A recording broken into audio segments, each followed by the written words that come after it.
welcome to this session that we've, alhamdulillah, been able to put together with a few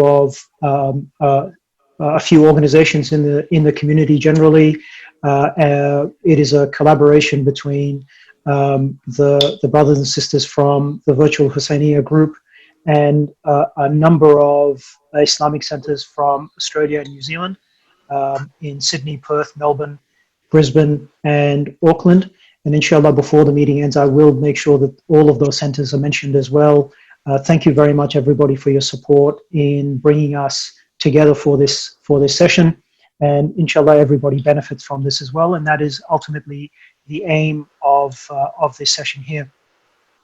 I will take only a few minutes or a few moments to briefly introduce all of our panelists this evening.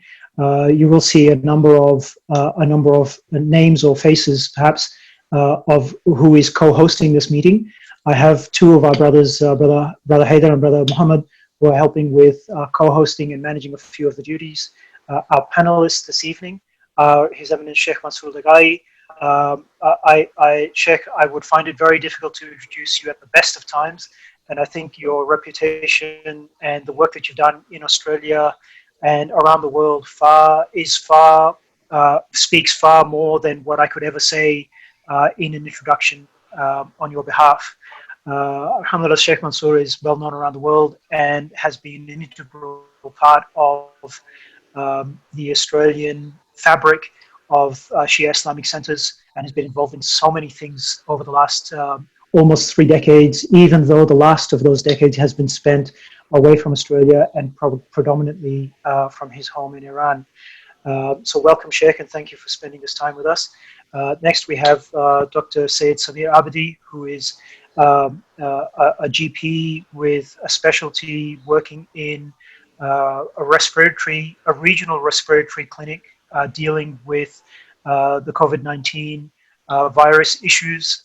He has been a GP for a number of years, originally from the UK and now settled in Australia, and has been working on the front line, so to speak, with walk-ins and dealing with people who are suspected of having contracted coronavirus. So his experience and his knowledge and what he will share with us, inshallah, comes straight from the horse's mouth, so to speak, and inshallah we can benefit from that. Last but certainly not least, we have Haji Zahra Matar, who is a clinical psychologist with a specialty in children and family, and she has practiced in private practice and is also working currently with a school in Sydney, and I'm sure is also working outside of that. But from the professional work that you do, is working with a school in Sydney and providing support and counselling to parents, teachers, and students alike in that school. And she's graciously joined us this evening to provide feedback and input from that perspective as well. So thank you, first of all, to all of our panelists and all of our guests, and thank you also to all of our attendees for joining us for this session this evening. Now, without holding up anything further, inshallah, we'll get on to my significant list of questions and things. Inshallah, the idea is to have a panel discussion where we can discuss some ideas and hear from each of our experts in their respective field. From Sheikh Mansour about a religious and philosophical aspect of what we are currently going through, from our GP, who's dealing with things on the front line, so to speak, who is a frontline health worker, and also from the psychological and family point of view from Haji Zahra. If I may, Sheikh, would you like to commence with a few words, and if you have a PowerPoint or anything you'd like to share, we can do that as well. So, Bismillah, Sheikh.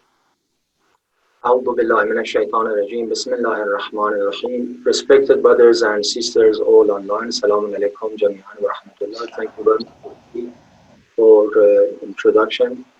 Alhamdulillah alladhi hadana lihada wa ma kunna linahtadiya lawla an hadana Allah. Alhamdulillah that by the grace of God, as the Almighty God says, فَإِنَّ مَعَ الْعُسْرِ يُسْرًا, despite self-isolation that perhaps most of us, all of us, are enjoying the lockdown at home.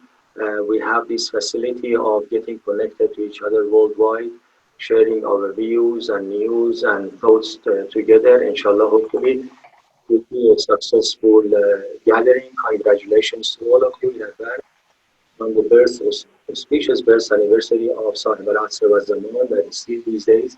We are living the time of his birth anniversary. At your service, Haji Ali, because I don't think the format is in the form of presenting a lecture. If there is any question for me, to the best of my knowledge, I'm more than happy to, inshallah, address. Inshallah, Sheikhna. Okay, then let me ask, let me begin with a question for you, Sheikhna.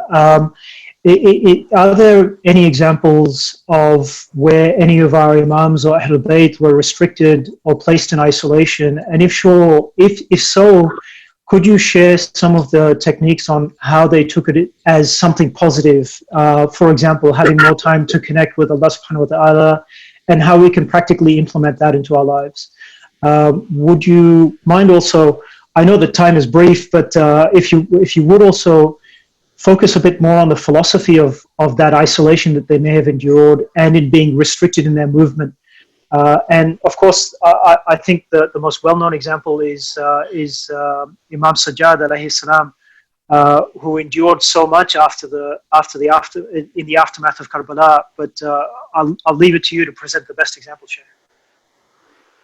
I was hoping, Haji Ali, you leave me for later, knowing that we will post a session. But khair, inshallah, no problem. Bismillah ar-Rahman ar-Rahim. First of all, this self-isolation, with all the respect, really is not difficult, especially for us Muslims. It's not something new. We have the practice of i'tikaf, and I remember in earlier stage of this Covid-19, some brothers were with me in Iran, had come from the Ihuz, and when they returned, I told them that consider it an i'tikaf, a very compulsory and easy i'tikaf. You know, in Islam, we have this practice of i'tikaf and self-isolation for religious purposes. Of course, the i'tikaf is held in the masjid. Now the houses of your houses are turning into the masjid. So it's not really something very difficult. And especially given the fact that we always complain that we don't have time to spend with our family. There you go. Now you have all the time to spend and enjoy the company of your family. Although it seems sometimes, unfortunately, it doesn't work. Historically, throughout the history that the Quran has mentioned to us, we have numbers of examples of the role models that they have voluntarily self-isolating themselves, as I said, for the good reason, for making themselves nearer to God. Sometimes we need the time out from the community, from everyone else, to pay more attention to ourselves. And alhamdulillah, by the grace of God, because we are so much caught in the rat race of dunya, it seems that one of the wisdom behind this COVID-19 is to make us more aware of ourselves and our family, that often we were oblivious of them. In the Quran, and you remember in the month of the Hajj, in the first 10 nights of the month of the Hajj, there is a salat between Maghrib and Isha that refers to that story that is mentioned in Surah Al-A'raf, where the Almighty God says, وَأَعُوذُ بِاللَّهِ مِنَ الشَّيْطَانِ الرَّجِيمِ وَوَاعَدْنَا مُوسَى 30 لَيْلًا وَأَتْمَمْنَاهَا بِعَشْرٍ. We made an appointment with Moses for 30 nights and then we completed it to 40. So this is the Arba'in, or the 40 nights of worshipping and isolation that, as far as we know, historically started.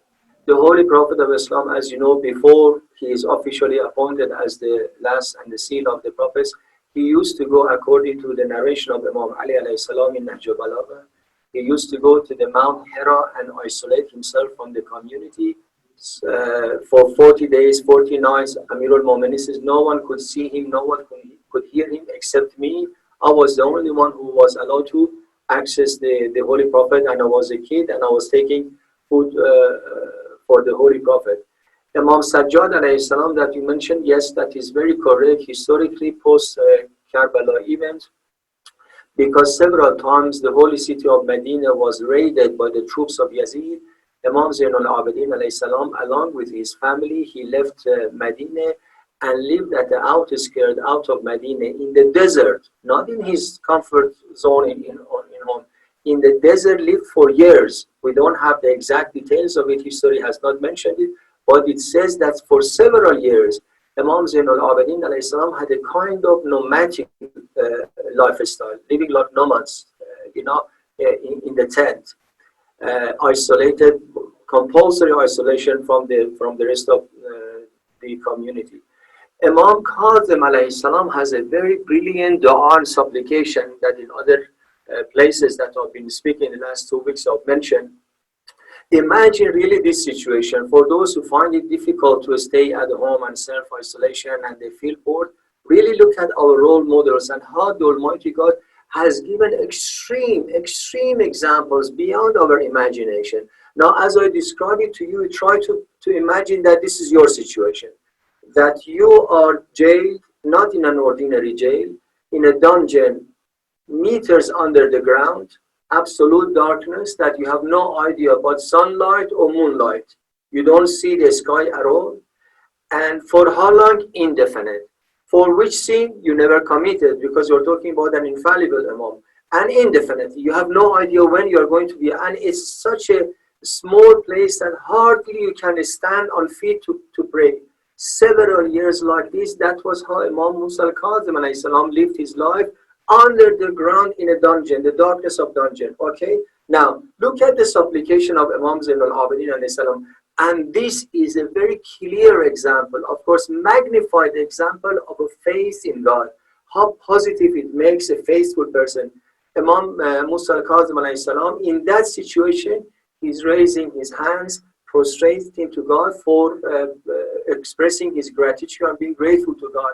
This is Allahumma innaka ta'alam anni kuntu as'aluk an tufarrighani li'ibadatik. Ya Allah, you know for how many years I've been dying, I've been begging you to provide me opportunity to be by myself, isolated away from everyone else, to be able to worship, intimacy between me and you alone. Ya Allah, falakal hamd, now you have provided it. I'm so grateful to you. Compare this with someone with a little bit of discomfort in life that all of a sudden, because there's no philosophy behind it, there's no wisdom, they don't see behind it, either committing suicide or depression. They need to go to Haji Zahra for counseling because of anxiety, depression, and all the mental disorders. I think you had two questions. One was about this self-isolation. Another one was it about the wisdom behind all what is happening? Yes, Sheikh. So it's the wisdom and the philosophy behind it. Okay. If you could share something. Haji Ali, in my series on why good things happen to bad people and why bad things happen to good people, I will elaborate on this. But very briefly, first of all, the Almighty God in the Quran clearly mentions, and that's again the beauty of faith in God, that look, you are like, I'm talking to myself, figure of speech, you are like a little worm in a big garden who wants to know about the wisdom and the philosophy of the creation of this garden. Just our mind is so little and small, our knowledge is so limited to be able to discover all the wisdom in the world. A prime example Quran mentions to us, and I found it very healthy at the time that I have clients coming with some turmoils in their life, financial, health, family, or anything else. I tell them, look, for a believer, as far as we inshallah pray to stay on the right path, it's always win-win situation. Because rest assured that God is God because God is good. Absolutely benevolent, absolutely wise. You are talking God who is infinitely wise, infinitely good. So whatever that is happening, especially for the believers, it's always to their advantage, to their benefit. Whether I can discover some wisdom in it or I cannot. And the prime example Quran gives us is the story I recommend everyone in these situations. Read Quran chapter 18, Surah Al-Kahf, the story, the journey of Musa alayhi salam and his mentor Khidr. And you see that how Khidr is teaching him and telling him after all those three incidents, some of the wisdom behind the scene. That it seems killing an innocent boy is horrible, but later on when he finds out, a man whose name is Abu Ayyub, he had a son. As a father, unless you are a parent, you don't relate to it much. They lost their 3-year-old boy. Very dear, very heartbreaking story. The guy decided to cut his relation with God and stop going to the masjid. 1 day, 2, 3 days, the Holy Prophet says, where is Abu Ayyub? The companions, they said, Ya Rasulullah, he is upset that why did God kill my son? The Holy Prophet went to him knowing that, okay, he's heartbroken, he doesn't mean anything bad. And then the Holy Prophet sat with him and said, Ya Abu Ayyub, if the Almighty God sends you a messenger, an angel, and tells you that, do you want from now onward to manage your life yourself, or you want me to manage it for you? Which one would you choose? Anyone with you, you don't need to be Einstein, just a bit of faith in God is enough. He says, of course, I want God to manage my life.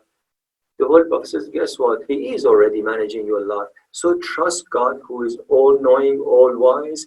And عسى أن تكرهوا شيئا وهو خير لكم وعسى أن تحبوا شيئا وهو شر لكم والله يعلم وأنتم لا تعلمون. How often things that we pray for and later on we discovered that it wasn't to my benefit, and how many things we disliked and we found out later on that it was to my benefit. God says, from this learn a lesson that you don't know and God knows. I think it's enough for now. I don't want to take much of your time. If need be, I can elaborate on it later. Ahsan, Sheikh, and I think you've answered my next 2 or 3 questions, actually. So it's a very good elaboration. Thank you very much, Sheikh. If I can, let me ask Dr. Samir for some feedback from his side, and I think Dr. Samir has a presentation to share with us as well. If you would, Doctor, if you would walk us through some of the things that you're facing and some of the things that that you could comment on and provide some guidance on, that would be fantastic. Okay, Bismillahir Rahmanir Rahim. Assalamu alaikum, everyone. I hope the audio is coming through, and I'm going to be putting a short presentation about what I've been dealing with in terms of COVID-19. I'm just going to put that up on the screen now. And we'll start on this.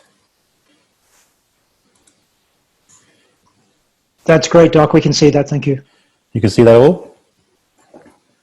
Excellent. Okay. So before I start, I just want to thank the organizers for putting this meeting together. It's a wonderful opportunity to reach out and speak to all of you. It's rather unique. I haven't done something like this from comforts of my dining room, but okay, we're all experiencing new ways of doing this. My name's Samir Abedi. I'm a GP working in Blacktown in New South Wales. And as a disclaimer, I'm not an epidemiologist or a public health expert, but I am dealing with patients who are coming in with respiratory symptoms with suspected COVID-19. And I just wanted to talk a little bit about my work, and then also perhaps share some information and advice on how we can manage this ongoing pandemic crisis. So in terms of my work, we are a dedicated COVID-19 respiratory clinic. And most importantly, Medicare has introduced telehealth consults for everyone. So if you're not aware, you can now phone your GP. So please utilize this. If you have any concerns, if you want to discuss any symptoms, any problems, please reach out to your GP on the phone. Some GPs are doing video consults, and it should all be much easier. It's meant to be much easier access, so please utilize that if you need. And currently our respiratory clinic is set up to manage mild and moderate symptoms of COVID-19. We can discuss this in more detail later on, but at the moment, anyone who comes to our clinic is screened at the front door, asked a series of questions, and all respiratory symptoms patients are sent to the clinic, which is set up in our car park. So anyone with any kind of respiratory symptoms, however little, is sent straight there for further assessment. Currently, speaking for New South Wales, I'm not sure about the other states, but our guidelines have loosened, so we are now allowed to test pretty much all respiratory symptoms. We are now trying to assess where it's spreading in the community, and that's why it's important to continue testing as much as possible. And the whole purpose of the respiratory clinic is to keep us as safe as possible, so the regular practice is continuing as normal. Anyone who still needs help is able to come in. And we're trying to keep it safe. Of course, nothing is 100% perfect, but we are trying our best. So I now also wanted to talk about a little bit, we find ourselves in this isolation period, which is pretty new to most of us, I think. We are experiencing lockdown, we're working from home or staying at home, our kids are at home, and it's new for all of us. So I wanted to talk a little bit about how we can perhaps focus on our health a little bit, and starting with the true saying that prevention is better than cure. So in this situation, we need to be optimizing ourselves, looking after our health to make sure we can deal with this ongoing pandemic. And to start with, we are approximately, I think, 3 weeks now in terms of we've been in this situation now. So I think we're not getting used to it, but starting to adjust. And I think we need to focus on our healthy practices in order to get through each day. So the opportunity is here now to try and exercise regularly if possible, if we're in a position to be able to do that. Although we don't have the opportunity of going to the gym, we still allowed to go outside, go for a walk, go for a cycle or a jog, or what permits. And also indoors, there's plenty of options on YouTube, which have lots of exercise options, yoga exercises. I know my kids like to do a coaching exercise that streams live every day from London. And they enjoy Doc, doing when that. you can, it's not about watching something on YouTube. You actually have to follow the exercise. Absolutely, yes. I mean, you can start by watching, so you get an idea of what you're about to face. But then later on, the motivation should be there. But speaking of that, I think we should all also be realistic and set ourselves targets. Don't have to go crazy with, we need to reach certain amount of level of fitness or a certain amount of burning calories. It's about staying proportionate to what we can do at home. And that will help us manage the stress levels. I do see a lot of patients who are struggling to deal with the situation they've been put in, and it's about managing our stress, and exercise is one way of doing that. And from a health point of view, I think it's very important to get our flu shots. We are now entering the flu season in Australia, and previously it has been really bad, and I think all GP practices should be getting plenty of their flu shots. So please contact them again by the phone, make arrangements to go in and get that done as soon as possible. So that Doc, if I can just pause you there for a second, that is something we wanted to touch on later on as well. But I will ask you the questions now if you don't mind. Yeah. I have heard from a few clinics that as a fee-paying patient, you can go in and have the flu shot covered out of pocket. But the Medicare allowance will come in, I think, later this month, but I'm sure you can clarify. Now, what I did want to ask you about is that how important is the flu shot at this point in time, and will it cover something like the COVID-19, and what happens when you get a flu shot? Do you become sick, or do you remain healthy? Or if you could provide some insight around that, please. Yep, I can go into that. So at the moment, yes, you're right. There are pharmacies will have private supplies, and they're doing it at a very discounted rate. I know, for example, our practice is offering it for $20 per patient. The government supply, which is available for certain chronic diseases, children under 5, adults over 65, that should also be coming into practices. I know our practice and a lot in Blacktown have already received their supply, so we're getting through them already. So it's a case of reaching out to your GP and making sure that they've got the supply either in the pharmacy, or if you're entitled to get the free shots, that they have it, and then get that done as soon as possible. In terms of coverage, so just to be clear, it does not cover against COVID-19. This is not. I'm not advising this to do this because you'll build up some immunity to it. That's not the case. Unfortunately, it's actually to prevent you getting influenza, which is the season that we're entering now as we enter winter. And it's to protect us from getting that. If we were to get that, and also, God forbid, COVID-19, I think we will be in a lot of trouble. There hasn't been any kind of studies on this. I can't give any, back this up with any research, but it goes to say if your immunity level is already down from influenza, it's logical to think that if you were to, God forbid, get COVID-19, it would be a big problem. And in terms of the actual flu shot itself, it's pretty straightforward. It's in the arm. You'll typically get a sore arm for 24 hours. You might feel a little bit unwell, mild fever for 24 hours. But in majority of cases, that's it. And it's fine after that. The only slight issue at the moment is that it covers us for about 4 to 5 months. So if we were to get it now, that takes us up to July time. Flu season is going on until August. But my advice, and a lot of advice from health professionals, is to get it done as soon as possible. So moving on with that, I've covered a little bit about health. I also wanted to discuss what we could focus on in terms of our diet while we're at home. I mean, hands up, I don't know if I'm the appropriate person to be talking about this, given that when everyone was panic buying toilet rolls, I was panic buying hot cross buns. But anyway, that phase has now gone, I hope. And I think we need to look at a diet that's going to be helping us to boost our immune system, because at the moment we need to be ensuring that we're getting plenty of fruit and vegetables and getting enough nutrients in our system to help boost our immunity, and topping it up with supplements such as vitamin C, vitamin D, and on the opposite side of the scale, also cleansing ourselves of toxins, making sure we're drinking lots of water to flush our systems out. But like I said about health, it's also about managing our expectations. It's not, I'm going to say it's okay to still be variable. You can still have some takeaways, you can still have some dessert, but the key is the balance. And I think that's what we need to try and achieve, a balance where we are focusing more on the healthy side of things, but allowing ourselves a little bit of leeway. And that will be important. So Doc, on that, I'm terrible at balancing my comfort foods. I love my comfort foods, which include fries, which include late night toasties, and cheese toasties and things. What can you advise on that? I think I'm in a similar position. It's about making sure that we're improving our health. Our best weapons against COVID-19 at the moment is keeping in isolation, but then also improving our ability to fight it if, God forbid, we were to get it.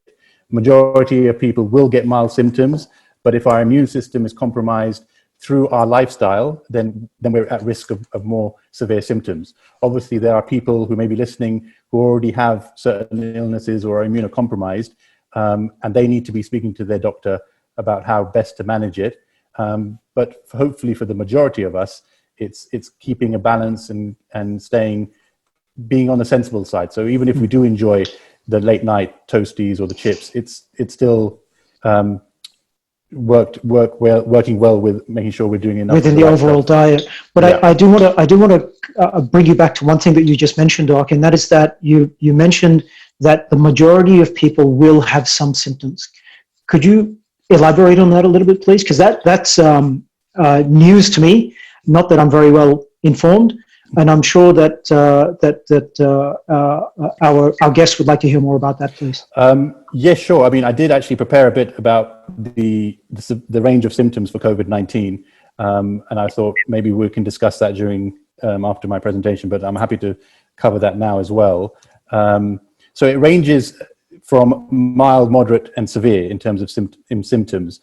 I'll actually, if you allow me, I'll bring up the slide I did have prepared for this. So just 1 second. That's okay. If that's already contained within your presentation, we're happy for you to get to it when you're ready to. I actually didn't include it in this part. I thought I would present it later. So is it all right to come to later, or shall we address it now? Later is fine. No problem. Okay.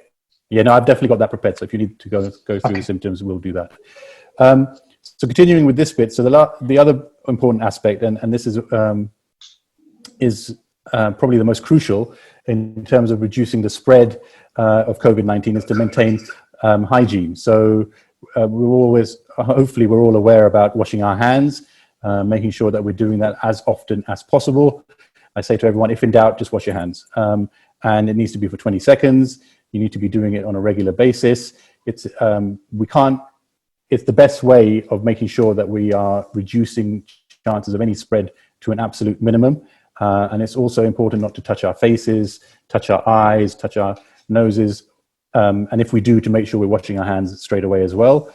And also, important after that, it's also important to moisturize as well. There's also the issue, I guess, to address in terms of items coming into our house. So in terms of groceries or deliveries, we need to make sure that we're looking after and being careful with what we bring into our house and how we're dealing with it. At this stage, I think we should be at a level where we are making sure everything that we're getting into the house is cleaned, making sure anything it comes into contact with is disinfected, the surfaces, and then cleaning anything that's canned or wrapped with disinfectant, emptying items in boxes and putting it into clean boxes that you've already got set up. And fruit and veg, I know that we are trying, I personally at home, we are trying to wash everything that we bring in with warm soap and water and letting that dry out before we then eat it. And then lastly, in terms of hygiene, the important issue is respiratory hygiene. So I'm sure we've seen it with every flu season. If we cough or sneeze or have a runny nose, make sure we are catching that in a tissue or in our elbow to prevent the spread. And I think it's very crucial that this COVID-19, its main weapon in spread is through droplets. And we need to make sure we are reducing as much as possible the chance of it spreading through that way. Also, sorry, Doc, on that point, if you don't mind, on the spreading through droplets, so should we all be wearing the cheap surgical masks? Should we be running around trying to find the N95 masks? Yeah. You know, because there are some people who need to go out of the house for their work or for other reasons and so on and so on. Could you comment on that, please? Yeah, I mean, the advice is varying on this. I think speaking from an experience of where we are now in terms of the cases, I don't think a surgical mask is of much benefit. It will help if you've got symptoms, definitely. If you've got symptoms, well, first of all, you shouldn't be going out and doing your tasks. You should be staying at home. But a surgical mask prevents droplets from getting out. So if you've got symptoms and you're coughing and you've got a mask on, it keeps it in. Not 100%, but wearing it out and about, a surgical mask is not really that beneficial. Anything, if you're exposed to droplets, it can still get in. So it's not really that useful. N95 masks, if you can find them, its stock is a big issue. And I know as a health professional, we are always wary and trying to make sure we have enough supply of it. And again, it's much better than a surgical mask. But I think we are currently, the guidelines are advising that it is not necessary when you're out and about to wear that per se at the moment. But that could change. In other countries at the moment, they're advising any mask is better than nothing, just because of how far it has spread. But we are not at that level yet in Australia. Yeah. Thank you. So just on one more question before you move on. Sorry, you mentioned takeaway food or food delivery. Mm-hmm. Especially, in some countries there's McDonald's delivery. I guess now we have Uber Eats, so you can order just about anything from anywhere. Yep. How do you protect the hygiene of that? I mean, in some instances, I've heard of people having the delivery being dropped at their door. They don't even touch the delivery itself. They remove the items from the package and take it in separately and so on. Is that the sort of thing that we need to be doing? Yeah, you pretty much covered it. So let the items arrive to the front door. You bring them in. One method is to split your dining table into half. So one half is the disinfected side, the other half is the stuff you're bringing in, and then having plates ready and emptying the food from the cardboard container, from the wrap, and emptying it directly onto the plate. And then you're good to go. And obviously you can then heat up the food if it's taking up time taking too long and your food's gone cold, that's fine. And that's probably not easiest, but a way of making sure that we're trying to keep spread as reduced as possible.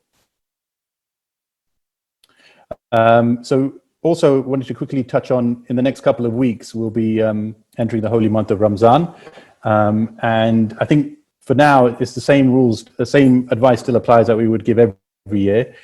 Please make sure you're contacting your GP if you have any chronic conditions, if you need to make sure you have your prescriptions up to date. And luckily, we're blessed in Australia to still have shorter fasts than across the globe. So that's a true blessing for all of us. And that way, hopefully, inshallah, we can all continue with Ramzan. Obviously, we're going to miss out on group Jamaat, group Iftar, group Duas, sadly, this year. But touching on a spiritual side of things, and I'm sure Sheikh will be able to expand on this later, perhaps this isolation gives us more of a time for reflection, to spend some time with our families, reading more time to reflect and read du'as, read the Quran, and reap the benefits of this holy month. More insular this time than it would be in previous years. And lastly, before I finish, I just wanted to quickly talk about how we're doing in COVID-19 in Australia compared to the rest of the world. I'm sure a lot of you have heard of the phrase flattening the curve, and I think we are successfully currently managing to flatten the curve. What we're doing right now in terms of social distancing and lockdown is definitely working. it's definitely showing results, and it's crucial that we keep doing that. I don't think having little get-togethers and hoping that we'll be able to get away with it is not really on at the moment. I don't think that's an appropriate thing to be doing, and inshallah that's not what's happening. And the evidence shows that what we're doing so far is definitely working. We're seeing a decrease in rate of our daily cases. So even though the total number is going up, it's going up at a slower rate. And I think all of it means that we can't become complacent. We can't relax. I think at this stage, we need to maintain these measures that we're doing. Sadly, I don't have an idea of, I don't have a time to say, this will be done by a certain period of time. Because at the moment, as you can see, I got this graph from European CDC online, and that clearly shows that we are flattening compared to a lot of the other countries, especially compared to United Kingdom, United States, where the cases are going up at crazy levels, sadly. And I think Australia has done a brilliant job in ensuring the lockdown, preventing people from coming in, and then what we're doing as a community, as a population, in terms of maintaining social distance is definitely helping, and we need to continue that for the long term, I think. And I wanted to quickly discuss the future in that sense, because in terms of COVID-19, it'll only be when either a successful treatment comes or a vaccine that we can totally be, well, not obviously nothing's 100%, but be confident that we can face off this crisis. Vaccine development is still quite some time away, unfortunately. But in the meantime, with the progress that we're making in Australia in terms of slowing the spread, slowing the number of cases, we will perhaps be able to return to normality step by step. Obviously, we need to follow government advice, health departments' advice.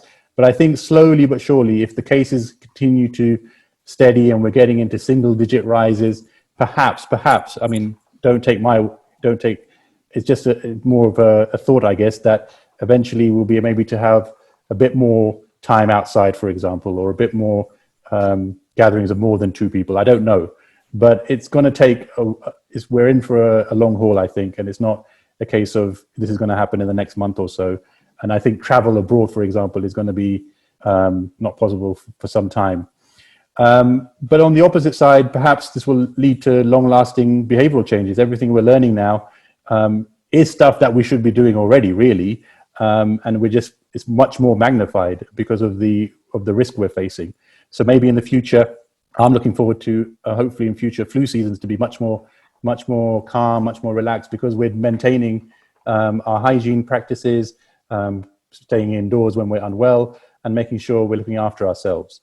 And lastly, I just wanted to end on some words from the Holy Quran, which I thought hopefully give a little bit of an optimistic end. And this is from Surah 94. God says to the Holy Prophet, "Surely with hardship there is ease." And he repeats it, "With hardship there is ease." So hopefully through this hardship, there will be some ease for us, even during this isolation, and also at the end of it, inshallah.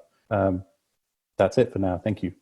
Thank you very much, Doc. That's some really good some really good advice and some really good points there. If I can ask, if you don't mind, could you go back a couple of slides where you talked about socializing? Yeah. Yeah, the one before this one. Yep. So, Haji Zahra, that's a great segue into some of the things that you might like to talk about. I know that the socializing part, definitely for me, or a person like me, is probably the hardest part of it all. And how does one begin to deal with that? Would you mind starting with that comment, and then giving us the insights and presentation that you've prepared for us? Yeah, no, that might be a good place to start. First of all, Assalamu alaikum to everyone listening with us today. It's great to have everyone together in this gathering. Assalamu alaikum, Sheikh Mansour. It's wonderful to be connected to you in this way as well. In terms of socializing, I think that's one of the 2 biggest kind of factors that we're experiencing in terms of anxiety and change. I would dare say the human condition, we have two areas that really help us maintain a sense of balance in our lives. One of those is having structure and routine in our everyday life. So there's a sense of predictability, a sense of knowing what's going to happen, a sense of purposefulness. The other part of it is social interaction. So almost everything we do is within some sort of social context, from the nuclear family to our workplace to our schooling to being members of community. And the restrictions that have been made have impacted pretty much all of them, including the family, because now we're spending all of our time with the family, and those dynamics have now changed. So there are definitely a lot of mixed feelings and factors that come with that. So yes, it is a nice segue into what I do want to talk about, Haj Ali, today. I might start with my presentation, if that's okay, and all of these factors will come into it. But I kind of want to look at this by working from the inside to the outside. And you can ask questions and whatnot along the way, but it might be a great way to start. How does that sound?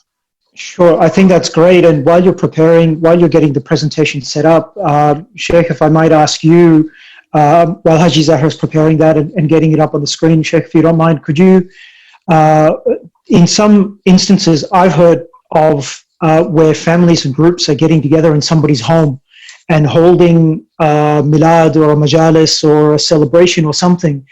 Can you comment on that, please, from a religious or philosophical perspective? I mean, should we not? You know, what is the situation there? Sure. Very briefly, obviously, if this is something illegal, it's illegal. But apart from the legal side of it, Islamically, if I'm going to do something that may harm myself or people around me, I'm Islamically liable. And in these situations, even our respected maraji rely on the opinion of the experts. We call it the hujjah. It's an evidence between them and God. It is for this reason that you can imagine, perhaps for the first time in the history of the holy shrine of Imam Reza alayhi salam in Mashhad, the holy shrine of Sayyida Ma'soumeh in Rome, and the Friday prayers throughout the last 40 years of the Islamic Revolution. This is the first time they had to close down the holy shrines and cancel the Friday prayers, mainly for the reason that they relied on the expert opinions of individuals. If they hold gatherings at home that they are not supposed to hold, and anything happens, they are liable. In Iran at the moment, they are discussing it. If someone violates this law, whether is classified in Islamic criminal law under, we call it qatl ghayr al-amd or shibh al-amd. If somebody, as a result of that, falls sick and God forbid happens to die because of the Covid-19, my liability is definitely there because I could get transmitted. The serious issue at the moment is with those, Dr. Samir can verify that, that's what I hear from the doctors, that youngsters or others who have this COVID-19 without any symptoms, but they are transmitters. So Islamically, this is not accepted. Rationally and Islamically, definitely what they are doing, they are liable, and it's not accepted. Thank you, Sheikh. Thank you very much. Haji Zahra, if you would continue, please. Okay, so continuing from there, there's definitely all the rules in place and the restrictions. And I think when we go to an emotional or a psychological perspective, we often feel very anxious and overwhelmed in situations where we sense a loss of control. And as well, we often develop a strong feeling of fear. So that fear is the fear of the unknown, perhaps the fear of getting sick. So with the spread of the coronavirus, the pandemic, even that word by itself when it's mentioned induces a lot of anxiety in a lot of people. And the subsequent restrictions that have been placed on all of us, it gives us the feeling that we don't have control and we're completely vulnerable to the worst. So with that, then our thoughts start quickly moving as well. Our thoughts as well as the restrictions placed on us. So sometimes people might call this cabin fever, what we're going through. You know, we start feeling very annoyed with the people around us. We become really frustrated. Boredom sets in. We have a lot of emotional fluctuations that come with being, I guess, feeling stuck somewhere physically and somewhat mentally. So I guess starting on that term, we are living in uncertain times. I would like to start by sharing with you a model of coping and a model of adapting to such situations based on the fact of whether we feel we have control or perceived control of a situation or not. So if everyone can have a look at the screen, when we do have a sense of control in a situation, so when a stressful situation arises, we've got to ask ourselves the question, do I feel I have a sense of control? Is there something that I can do here to control my situation? If there's a perception that yes, this situation is expected and predictable, and there's some element of structure and routine attached to it, then we can go down the pathway of adopting task-focused coping mechanisms or strategies. In essence, that's doing things. So, for example, a situation might come up. Next week, I have to run in a race for a 100-metre sprint. There's an element of, yes, I do feel a sense of control in that situation because I know when the event is taking place, where it's taking place, what the event is. And I also know what I actually need to do to prepare for the event. I need to train each day. I can set up a daily schedule and get things done that way. So human beings generally respond very well to this pathway of coping. However, if we answer this question of do I feel a sense of control with no, it means there's an element of uncertainty, a very big element. And the human condition doesn't sit very well with uncertainty and unpredictability. What we need to be doing in these situations, though, is adopting emotion-focused coping. This then looks at our ability to self-soothe, which is calm our system and adopt a self-care approach to ourselves in managing stress. But more importantly, it requires us to reframe our thinking. So what I mean by reframing our thinking, it's shifting the way we see a problem, which can actually be the difference between whether we feel stressed facing it or not. So reframing techniques are not about tricking yourself out of being stressed or giving you the illusion that something doesn't exist. Reframing is more about seeing solutions, benefits, and a different perspective, looking at things from a different angle or a different perspective. So reframing sometimes goes hand in hand with that famous quote, is the glass half full or half empty? We're looking at the same glass, but we can see it in two very different ways. And the way we then see it changes the way we feel, the way we then choose to cope with the situation.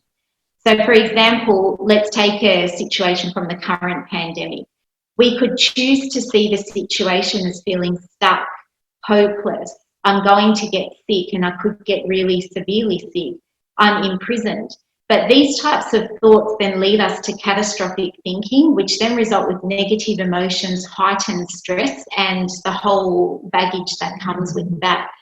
But if we reframe our mindset and choose to see the benefits perhaps or the advantages of the situation, for example, even though I am stuck at home, I'm actually safe in my home and I'm less likely to contract or get the virus. It also, now that I am at home and I don't have to do all this excess travelling each day, gives me the opportunity to do things that I would have been wanting to do and not gotten around to do. Just a quick side note on that, I've heard at Bunnings, for example, they're selling out of paint, so there's a lot of people taking the opportunity to paint their homes in this time, something on the to-do list. So when we enter a mindset which is beneficial for us and calming for us in terms of our stress and our well-being, it then allows for us to do positive, constructive tasks because our mindset has been reframed in a way that is positive and purposeful for our where we're going, our journey. The challenge. Sorry, if I can interrupt you for a moment. At this point, I'd really like to throw this back to Sheikh Mansour and see if Sheikh would be able to tie in what he was mentioning earlier on in terms of our Imams or Ahlul Bayt in isolation and under difficult circumstances with what you've just mentioned, please.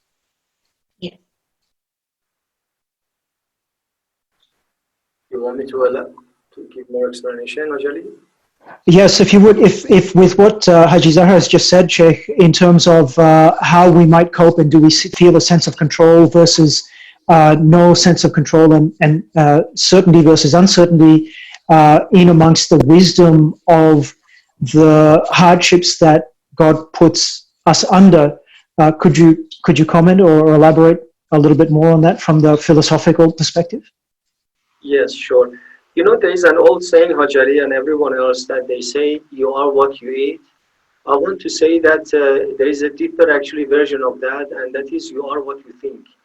Our way of thinking determines the way and the style of our living. So if we have a reason in psychology, I remember there is a branch, they call it logotherapy. Logotherapy is giving a meaning to life. If you know why things are happening, how to deal with it is not difficult. The reason for stress and anxiety and all of this, that uncertainty comes because I don't know why this is happening. Now, still, I may not know why this is happening, but at least as a believer, because I have full faith in God, and I know that as a believer, I'm in a safe hand, and the steering is in the hand of all-knowing, all-wise God. A believer in that boat doesn't feel uncertain and doesn't feel insecure. This is a very important factor for us, inshallah, as believers. I was talking to a group of brothers, sisters in New Zealand the other day, and a GP said that, Sheikh, unfortunately, my Muslim friends, when they come to the hospital that they are sick, I see that they are finding it more difficult to cope with the situation. Whereas supposed to be the other way around. I told him that perhaps, doctor, the Muslims that come to you are those that face-wise they are low, or you don't get the majority of community, of course, coming. This is where our faith comes to our rescue, really, at such time of the difficulties, and we can check the level of our faith, and especially given that we have role models, examples that I cited earlier before. We have two issues that come to our help always. In theory, the ayah that Dr. Samir mentioned, فَإِنَّ مَعَ الْعُسْرِ يُسْرًا. Indeed, with hardship, there is ease. Not that after hardship, ease will come. No, along with that. Along with hardship, read between the lines, and there is always ease. And subhanAllah, the examples are numerous. Instead of this COVID-19, imagine, God forbid, if we are all afflicted by that SARS that came in 2002, 2003. That was much more fatal. Flu itself, we hear from the doctors, is much more fatal. Yes, this is more pandemic, but it's not that fatal. So giving positive, I think the medical team, and alhamdulillah, they have been doing this as well, give all this positive side of their story to the world as well, so that people, they don't feel that, oh, I'm defeated, there's no way out of it. No, there are so many ways, alhamdulillah, out of it. Just follow the personal hygienes, and inshallah, you will pass this stage. So in theory, we have so much positive energy to give ourselves, and in practice also, we have role models. By far extreme role models that they have been able to cope with this self-isolation in a very severe situations, and alhamdulillah, they succeeded. Ahsan Sheikhana, thank you very much.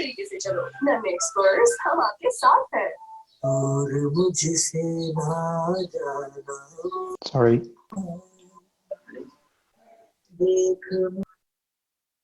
I think we have a couple of people who aren't on mute. My apologies. Haji Zahra, back to you. Yeah, actually, perfect, Sheikh. Thank you for what you just said, because it actually ties in exactly with what we're talking about in this. The mindset is very important in our outlook, and that's why it's important to always remember to reframe our thoughts in a given situation, especially situations like this where there's so much uncertainty and we feel like we're out of control. One thing I wanted to touch on before moving on is that to understand that our human tendency is to, though, adopt task-focused coping approaches. And this might explain why people were hoarding toilet paper and groceries and all sorts of things, because you feel a sense of control when you're doing something. However, when we step back from it, we want to make sure that all of the things that we are doing are in line with the journey and the direction that we want to travel on. So if we are not checking in with our thoughts and we are not reframing our thoughts in any situation, all of our task-focused coping will be done in a way that's irrational or irrelevant for our purpose. So I wanted to share this model with you as kind of like a foundation for how then to move forward from a psychological perspective in coping and dealing with this uncertainty, but any uncertainty that can come up in life. I've got some practical approaches that I wanted to share with you, and this first one links in exactly with what Sheikh Mansour shared with us just a moment ago. Our thoughts are the seed for anything that comes in our life. What we choose to think and how we choose to think about situations has far-reaching gains and benefits than we're aware of. So this is just a beautifully put together flowchart. But the first thing I want to share with you is that the importance of remembering to reframe our mindset and our thoughts to approach a situation in a purposeful way. When I say purposeful, it's in line with the direction that we are journeying on in our lives. So this pandemic or this coronavirus situation is not our lives and our existence. It may feel like that at some point, but it is just a bump in the road on the journey that we are walking. It's probably a very big bump, but it's a bump in the road. So the way we think about this situation now will have spillover effects for our future. So when we choose to reframe our outlook, we're not only gaining joy or comfort in a situation, our thoughts then give us long-term contentment towards our purpose and towards our destination. So if I choose to think about this situation as an opportunity for me to slow down and be present with my family and be present with my spirituality, that then turns into actions. I start spending quality time with my family, or I start engaging in more spiritual acts each day. These then becomes habits for me which form part of my character, and then think about the destiny and the future that's paved. That all started from a thought or a choice to reframe a situation. However, if I'm choosing to or thinking about a situation in a feeling of stuck or feeling of imprisonment or feeling so restricted and overwhelmed that I can't see past the situation, those thoughts then turn into actions as well. And then those actions have spillover effects into who I am and where I'm going with things. So this first approach that I'll share with you, and Sheikh has definitely illuminated us with that as well, reframing our thoughts and checking in with how we're seeing a situation and what impact it has on our journey is the most important thing, as it has spillover effects for our future in the present and in the long term as well. So with what you've just mentioned, in terms of being at home, being more present with your family, without knowing it, without consciously doing it, my family's experienced exactly what you've just said. And if I can put it into a context that might be relatable to families and parents, is that I've been working from my dining table at home. And just off to the side is a small nook where we've set up a desk for my son, who's 15. And he's been sitting there dutifully from the start of school in the morning right through to the end of school. And I've been watching him work, and I've been present, physically present, but then I made a conscious decision to say, I'm actually going to take more interest in his schoolwork. I'm actually going to see what it is that he's dealing with. What are the issues that he has? Where does he struggle? Where does he do things really easily? And I've gained a new respect and a new understanding for some of the challenges that he has and he's experiencing being in school today versus the decades ago that I was, and especially in a modern context where he's receiving all of these lessons online and having to deal with figuring out, what do I do? How do I deal with this? And how do I make sense of this and complete a task that needs to be done? So I think that's a really good point, and something that I've experienced firsthand. Exactly. And it started as well with that awareness of wanting to see and checking in with both yourself and what was going on around you. And that's probably the most crucial thing here. So yeah, thank you for sharing that with us, Haj. I guess going from there as well, a lot of questions come to me around self-care in this time, I think one thing people are used to is being on the go, or even parents who might not be working and staying at home, or parents who do work and are out of the home, suddenly are finding themselves kind of cooped up together with the whole family. Some people are telling me they're arguing a lot more. Stress is definitely higher in the home. And there's a lot of factors that when it comes into it, there's self-care and the interactions with others around us are definitely impacted. So I wanted to share with you an analogy of like a zooming lens, like we use in a camera where we zoom in and zoom out of a situation. So when stress is high around us, it might be what's going on with the family. Dinner needs to be cooked, kids haven't finished their school day and we need to get all these things done in a moment. Father might be having a conference call for work and the dining table, whatever it might be. When stress is high, the first thing we need to do is zoom in on ourselves, because if we are not taken care of as individuals, we're no use to other people. We actually sometimes become negative factors for others. When our stress is high, others might see a frustrated side of us. We have a short fuse. We're not having meaningful or quality interactions that we want to have with those around us. So when stress is high, the zoom in needs to happen. We need to zoom in on ourselves and do what we need to do to manage that and acknowledge it and take care of ourselves. Then once we do that, the stress levels in us, around us, should start going down.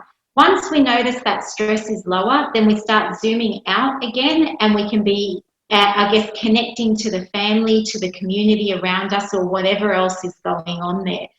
And the reason for this, that it's so important, is one of the things that each and every one of us want to have is quality connections and quality interactions with the people around us.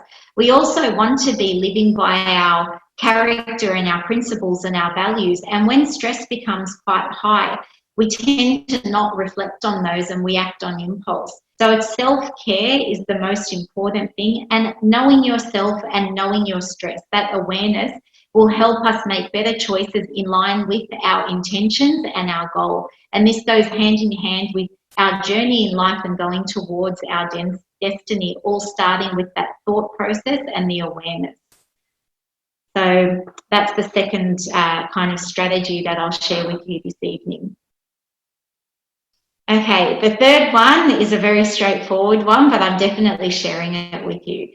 Don't overwatch the news and anything that's going on in that sense.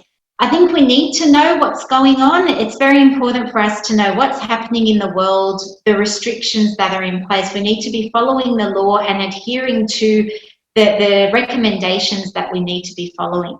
But I know that when the TV's on, the news seems to be on a loop. Sometimes there's even this music in the background that in and of itself induces anxiety. We need to make sure that we're not overwatching things that lead to negative, fearful, or a hopeless mindset. We need to be taking care of ourselves. So I really urge everyone to be informed, but don't overwatch the news, because sometimes it can actually lead to more negative and more kind of isolated feelings around the heightened effect of what COVID-19 is, the fear around us, and detach us from where we're going in our journey. So, Haji, I'm definitely guilty of that, and it got to a point with some friends who I'm on a WhatsApp group with, where we had to decide that we're not talking about this issue any longer, that we're not allowed to share any more news articles and things, because suddenly our discussion went from talking about our families and our friends and things that are happening in our lives to suddenly only discussing these issues, and it was very, very difficult, like you say, to maintain some sense of certainty, some sense of control in one's own life. And the stress levels of everybody was rising very, very quickly. So that's a really great idea. And it was the best decision that we made to stop watching the news and stop sharing the news. Yes, no, I agree. It's important to know what's going on, but within limits. Okay, so if I can touch on something else as well, where there are in this time there are mental health issues that come up. Is there some? Could you talk about some resources that might be available? Is there a hotline? Is there somebody that we can call? You know, if we're feeling in a way that where we've lost that sense of control, for example, or we fear that we're losing that sense of control? Yeah, definitely. I think there are quite a number of helplines out there for mental health related issues. I would definitely start with Beyond Blue. So if you Google Beyond Blue, there are a number of helplines, contacts, and even online resources that they can connect you with. Also going to your GP as well. I know now with telehealth, but, you know, talking to your GP about these things as well, and they can even get you a referral to work with a psychologist or someone who can assist with this process. But I think it's very important to balance out that it is actually quite normal in this time to be feeling anxious. This is a very odd situation to be in, for lack of a better word. And I think it's normal with that to have feelings of anxiety, to have even feelings of hopelessness, and to be experiencing, I guess, a lot of overwhelm in this current time. One of the biggest factors to look out for, both within yourself but within those around you who you're with, is, I guess, a change in daily functioning and a daily motivation. So, for example, it's one thing to be feeling anxious but still managing to get your work done, or engaging with the family, or participating in conferences or whatnot. It's another thing to then switch off or feel so overwhelmed that nothing is achievable in a day. And that's often the change in daily functioning is one of the biggest signs that we look for, that something is more than what it should be. Right. So, Dr. Samir, if somebody needed a telehealth conference with you and was experiencing extreme anxiety, how would you deal with that? That's actually happened already. We've had, I personally have had patients who've called up describing their situation at home, or the anxiety with a lot of what Sister has addressed in terms of overwatching and getting very, very paranoid that, you know, I'm not leaving my bedroom because it could be somewhere outside in my own house. And it's difficult. It's trying to manage their expectations, their anxiety levels, trying to address their concerns. It's not easy. It's not a short consult. It does take some time. And then providing some of the referrals that Sister has mentioned, and discussing it from there, and then regularly following up as well. A lot of my practice has changed into doing a lot more stuff over the phone, and even a video in some cases. So it's just being able to be there for patients, and this is one way of trying to achieve that. That's great. So if I ring you tomorrow and say that I need some Xanax, you'd be willing to comply? No comment. No, certainly not. Everything it is on a needs basis, and inshallah everybody's working according to what is required genuinely from people. And there are definitely people who are in genuine need of these services and these facilities. And honestly, the respect that certainly I and I know most people have for yourself, Haji Zahra, Sheikh Mansour, and doctors such as yourself, Dr. Samir, is absolutely enormous. And it's really, this situation has really gone to show the people who are the most vital people in our societies, from the people who have to be out on the job site, driving trucks, stacking shelves, to people who are working in health on the front lines, in hospitals, in clinics, in providing those sorts of supports and things. So that's really, really brought it to the forefront with for many, many people. Sorry, Haji Zahra, please do continue. Thank you. The next kind of practical approach I wanted to go over is about implementing some sort of structure and routine in your lives, because this is something, as I mentioned at the beginning, is one of the things that human beings thrive on. We thrive on having purpose and structure. Obviously, greater purpose is our spiritual journey, but we also need that on a daily level. So we need to get some sort of routine. So staying in our pajamas all day, yes, you might have a day or two during the week, but now that we're at home, still make it part of our structure to, you know, go outside for a walk, cook something different each day, do things that have a purpose and a structure in the home. It's great that education is being delivered now on an online platform. work, a lot of it is from home. So there is some sense of structure, and embrace it. One thing I do want to add though is we need to now, obviously with all the restrictions in place, get creative with how we do this. So we need to actually find different ways of doing the things that we would normally enjoy within the limitations. And that's why I really like this little image here. You know, this wall kind of lands in front of this. So how do we find a way to keep going on our journey that's somewhat different? And we can find that, you know, there's obviously a lot of exercise channels on YouTube that we can follow. Even just sitting outside to get some sunlight, or even if you can't get outside, if you live in an apartment, sit under a window and have it open and actually smell the fresh air and feel some sunlight on yourself. We need to just get creative in how we do things, but keep things going in our lives. Actually, Haji Zahra, and to both Haji Zahra and Dr. Samir, that's one of the questions I wanted to ask you, where effectively we are almost trapped indoors. And I don't want to say it quite in those terms, but just to get the point across. And I'm lucky, I live in a house. I have a small backyard, I have a courtyard where I can sit with the family or step outside. But there are those people who don't have that facility, who don't have that luxury. What can we advise them? How can we help them? What can we say to it's normal and natural for people to want to be outside in the sunshine, taking a walk, doing some exercise. What do we do? I think exactly that. We need to make time to make sure we do just that. Alhamdulillah, we're still not restricted of staying indoors only. We can still go for the walk, and we can still just walk outside, even if it is taking a cup of coffee or tea to the front or back door and having it there. But the importance of being outside the home is vital. I think there'd be some, you know, research around, you know, looking at natural light rather than artificial light, and breathing fresh air from outside would have a massive impact on physical health, but also on mental health and well-being.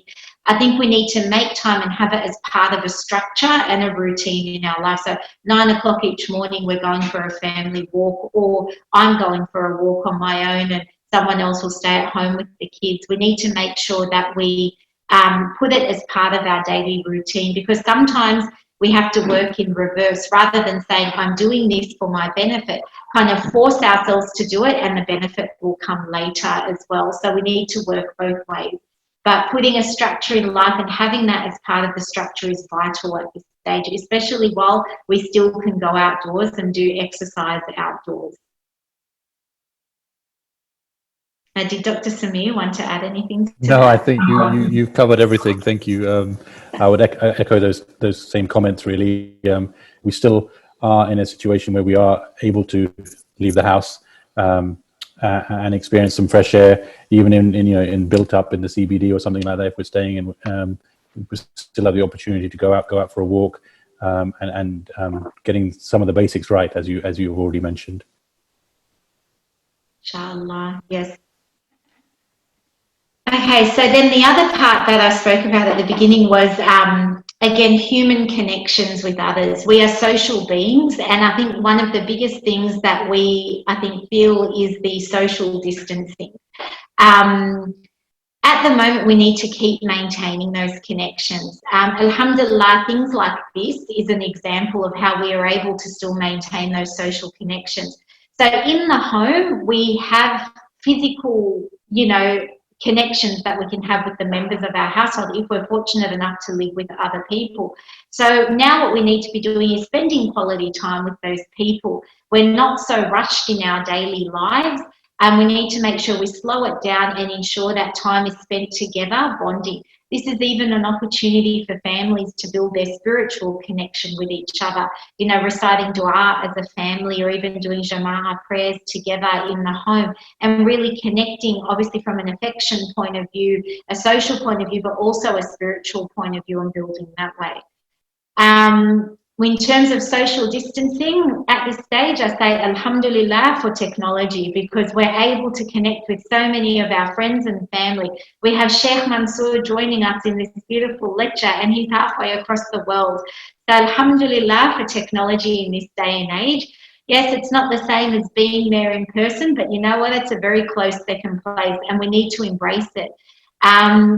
you know, blocking FaceTimes with friends. We can do multiple FaceTimes with a group of friends. Each one of us can make a cup of tea and sip it while having a chat, because the importance of social connection is beyond in terms of our well-being. So we need to make sure we make the effort now to keep that going, and that will add an element to our well-being and our positive mindset, inshallah.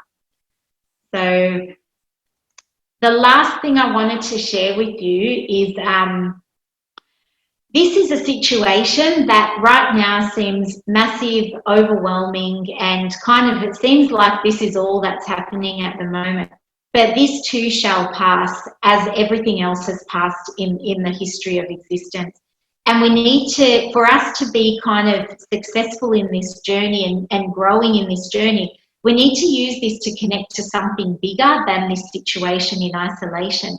This is where faith and spirituality play a very big role. And again, it all starts with how we see, how we think about the situation, how we reframe the situation, so that we're able to see it as something that will contribute to who we are and the journey that we're walking on.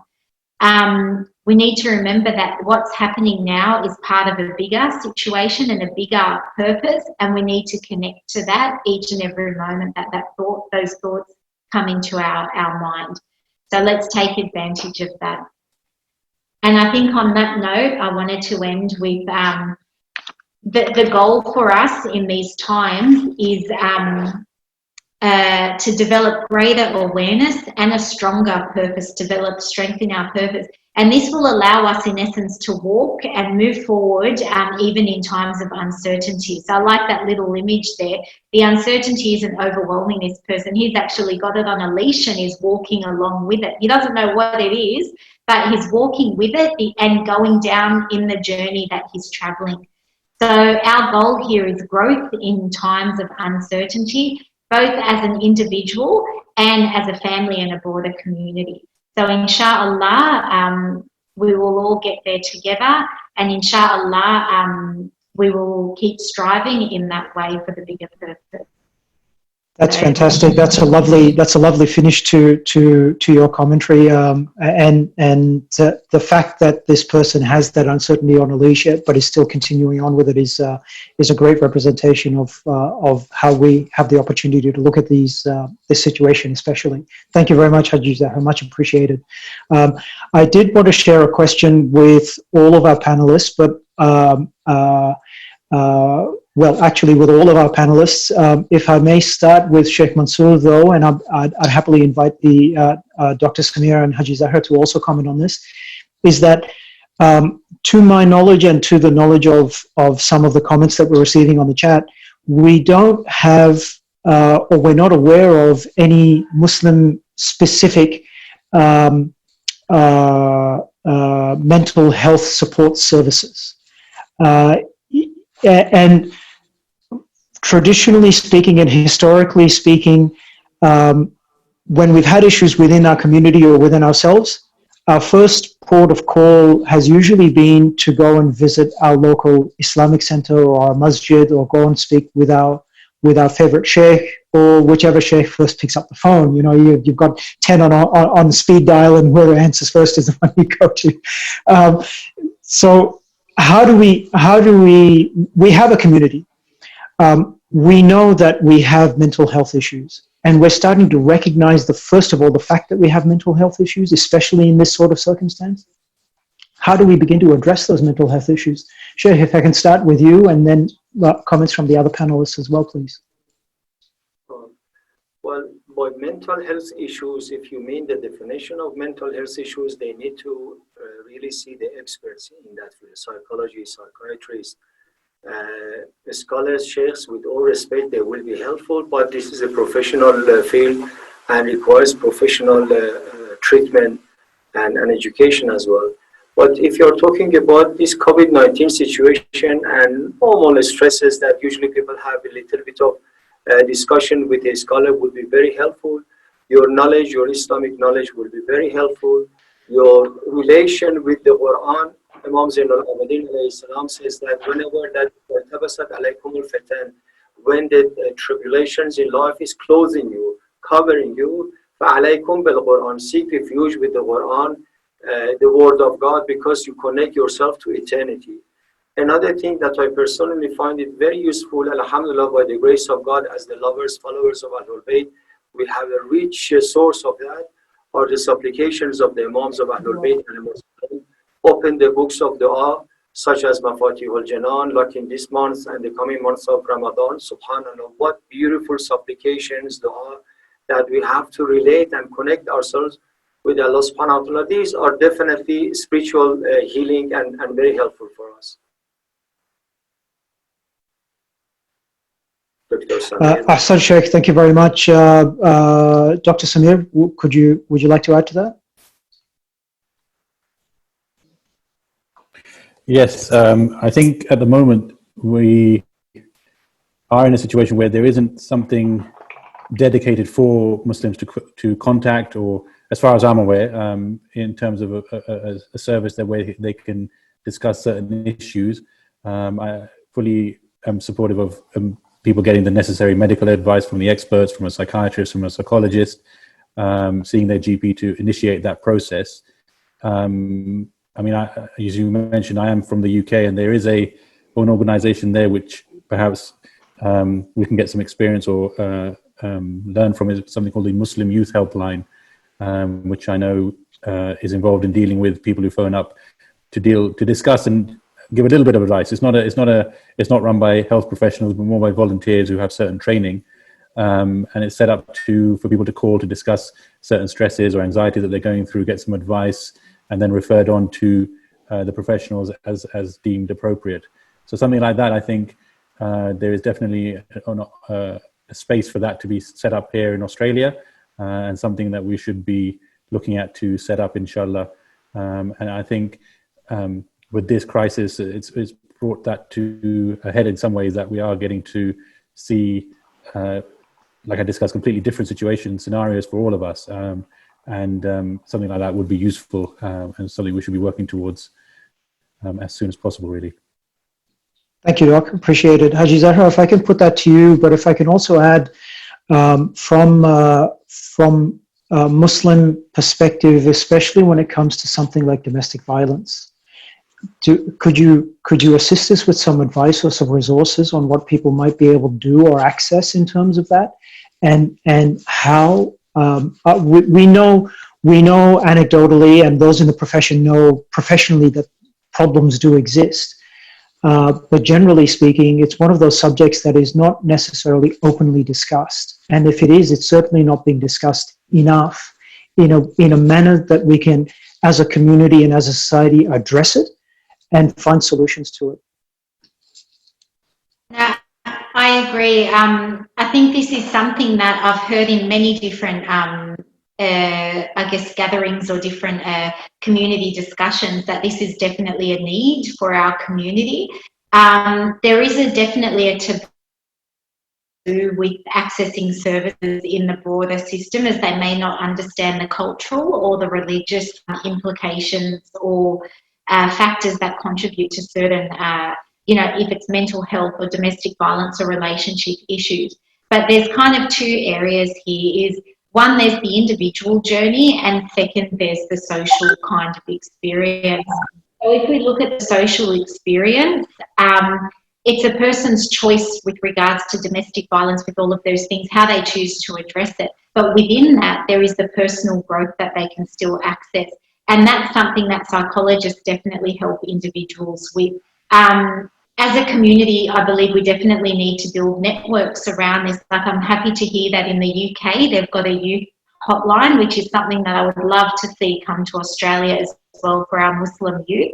But in the meantime, I think accessing the services that are available here, we've got a lot of youth helplines, we've got a lot of, domestic violence helplines. We've actually got a massive amount of helplines that you can remain anonymous but receive or take the help that you choose to take from it. And I'm finding as well, a lot of the mental health services and a lot of the support services around are focusing now on the individual journey. So they are connecting with faith. It doesn't have to be the Muslim faith, but they are connecting to faith and connection with the journey and connection with the purpose.